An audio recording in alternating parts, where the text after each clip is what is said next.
in this culture that we're in, this quick swipe left, swipe right, it's all about the picture, it's all about the spark. Let's take a deep breath and don't swipe away a lot of potentially great people. Did you push record?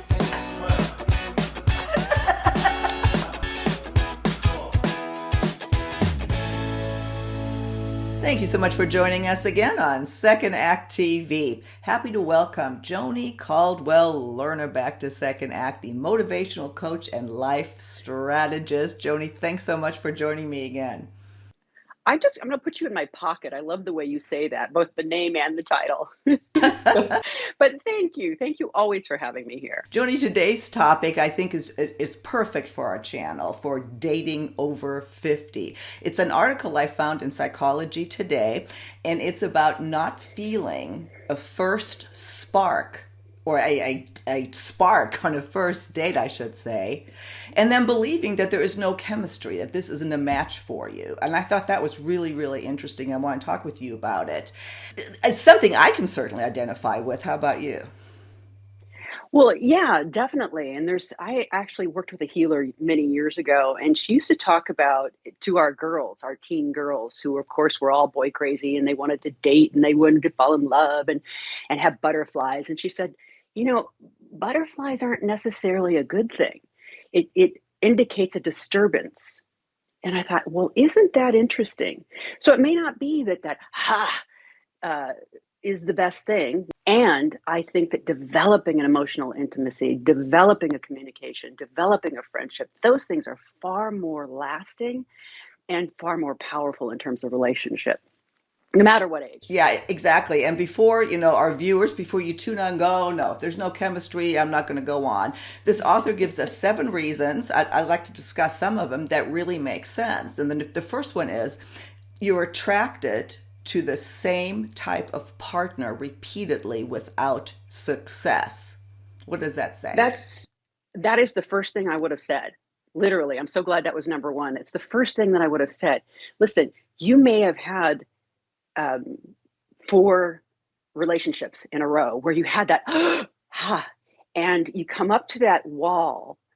And if you're not willing to break through whatever the wall is in terms of emotional blocks or relationship blocks or what have you, and you turn around and walk away from the wall, it's just him, right? Or it's just her, whatever it is. And then you go on to the next person. It's the same person with a different face. So you can spin your wheels, you can keep going that way. And if you're in our age category, you've been doing this a long time, I say, hey, try something different. If that's not working out for you, actually try something different. There's a poem, I forget, it's the runaround. If you always think what you always thought, you'll always get what you always got. Right. And so on. I mean, sorry, poet. That's not to say if you have a spark, it's a bad thing. Don't throw the baby out with the bathwater. It really is about settling into, what do I want? What do I want going forward? What kind of connection do I want? Is this person ticking most of the boxes? Yeah, they're smart, they're funny, they're kind to people, they're all these things. I'm not getting that spark. Well, then, you know what? Let's go out on another date or 2 and just see. You're not wasting your time because you're connecting to another human being. Exactly. All right. Sorry, exactly. Go ahead. Well, you actually you got to some of her points. Oh. Good for you. No, the second one is people can grow on you. And again, that's something I so identify with because it's true. For me, the initial spark is not, it's been there. I followed it. Sometimes it works, sometimes it hasn't. But when I look back at relationships, those people have grown on me. Let's talk about that. Well, that's interesting because isn't that what every relationship is? In the relationship I'm in right now, I felt a love for him in the beginning. Mm-hmm. He was very clear. And I've talked about this on your show before. I had just come out of a very long-term marriage, and this is maybe a year and a half later, and I wasn't looking for a long-term relationship. I was just trying to figure out who I was in the world as a woman, right? And this person came along he knew he'd been divorced for 10 years. He was very clear, and he made his intentions very clear, and he gave me space to come and meet him there. And I I I felt a friendship for him. I felt a romantic pull toward him. It wasn't that big, but then I felt love for him. And then year after year now, it's been almost 4 years. We'll be together 4 years. It has gotten, and I know this sounds ridiculous coming from someone my age, but it has gotten deeper and more romantic in a way because of that trust and intimacy. Yeah, that's so important. It leads us into another point that I think is so important, that when there isn't that spark, that there is, as she says here, a strong foundation to develop without being blinded by it. And I believe that you've already alluded to that in your previous comments. Yeah, and I do want to extrapolate or expound on that, extrapolate from that. So, again, at my age, given this is second act TV, I can mention it as many times as I freaking want. Uh, I think intimacy and romance is really important, and it's a really cool, energetic connection for me.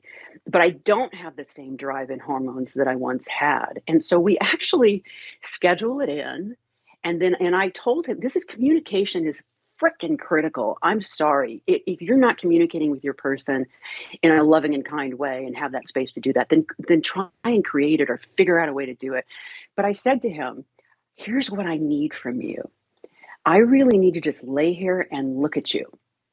I just want to lay, so we're just staring to my eyeballs for a while, and let's organically let things unfold. Because we know we're going to do this. There's no, ifs, ands, and buts, but we don't have to like jump. He's not 25 and neither am I. So just let me connect. And this is from a female point of view. And he went, okay, cool. And he benefits. I'm telling you, it's a lot less work for him, right? Because I get to where I need to go. And that was maybe TMI, but there you go. No, I love that about you. You're Thank you. very transparent, and our viewers love that as well.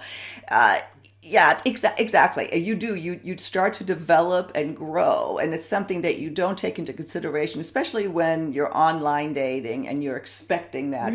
Oh, is this person and the sparks aren't there? I really want to harp on that. Let's not worry about the spark so much. And here's a couple more reasons why.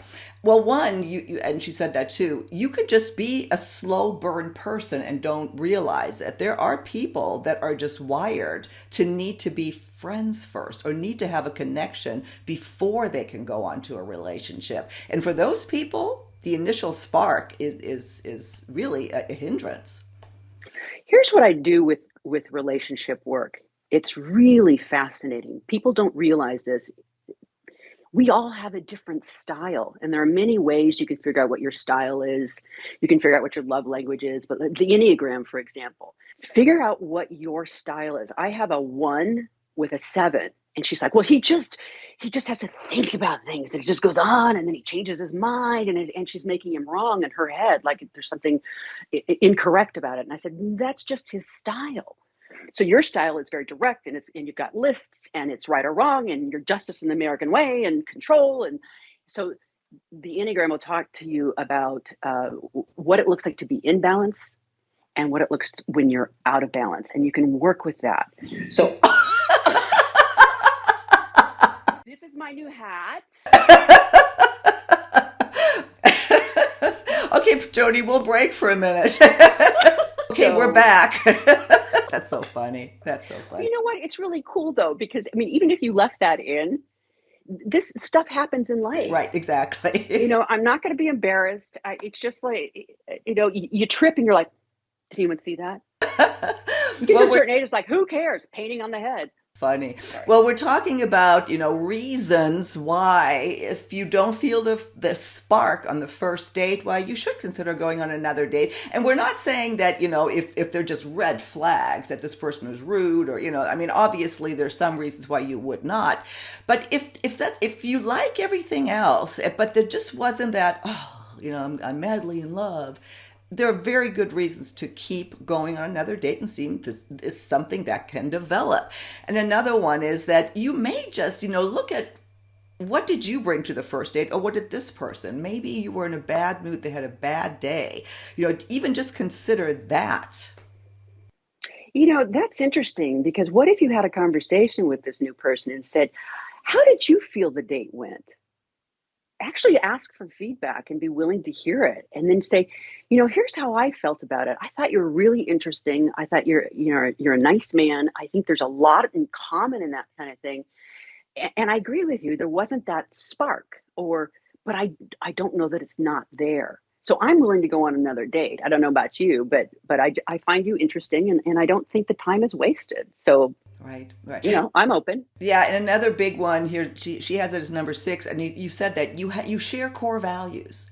That is, I think, so important. So if everything, you like this person, you had a good time, maybe you don't want to, the chemistry isn't right there, but if you share those core values, there's a lot to develop, isn't there?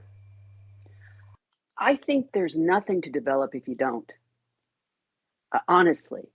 And in today's society, and I mean this from my heart, when I coach, it's such a place of non-judgment and of acceptance. I don't care what your political leanings are. I don't care what religion you grew up in or follow. I don't really that's not what this is about.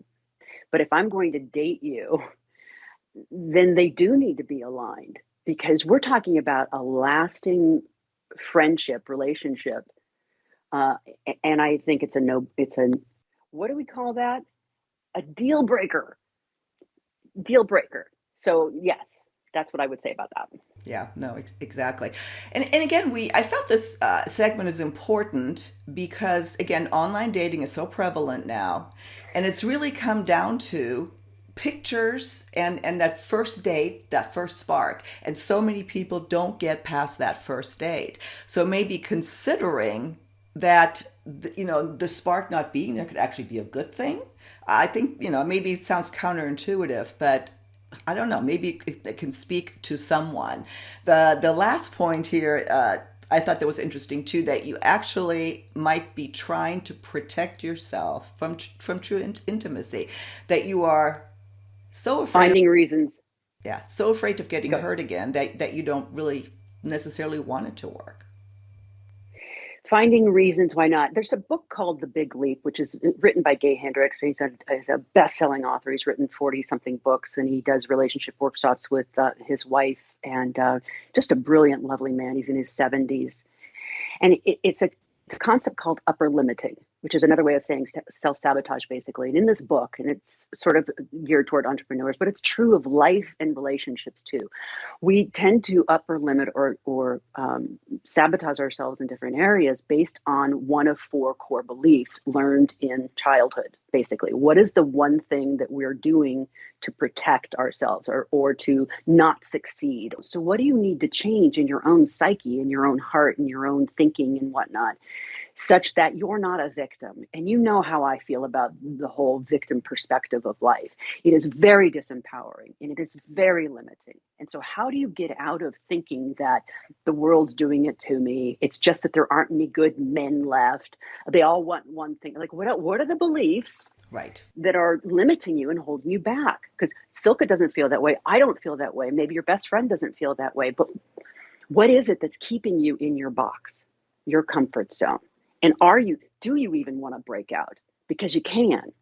Right, right. Great input as usual, Joni. We're starting to come to the end of the segment. Again, I want to reemphasize that in this culture that we're in, this quick swipe left, swipe right, it's all about the picture, it's all about the spark. Let's take a deep breath and don't swipe away a lot of potentially great people. And I'd love to hear your comments, questions. What do you think about that? It is a little bit different way to approach dating, not having that initial chemistry. And, it's all about the connection. And I hope if you're looking for it, that you find it. Joni will link to all Oh, of your yeah. information, as always, to your website, to your terrific podcast, Spiritual Aliveness with Joni. So, Joni, thanks again, and we'll see you next time on Second Act TV. Oh, you too. Always a pleasure. And I'm going to send you the go around poem so that you can put it in the show notes. Oh, great. Yeah, yeah. Thank you. Yeah. Okay. Bye.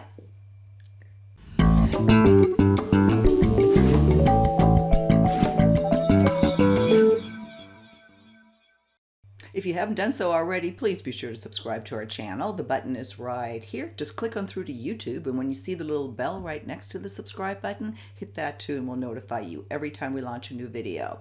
See you next time.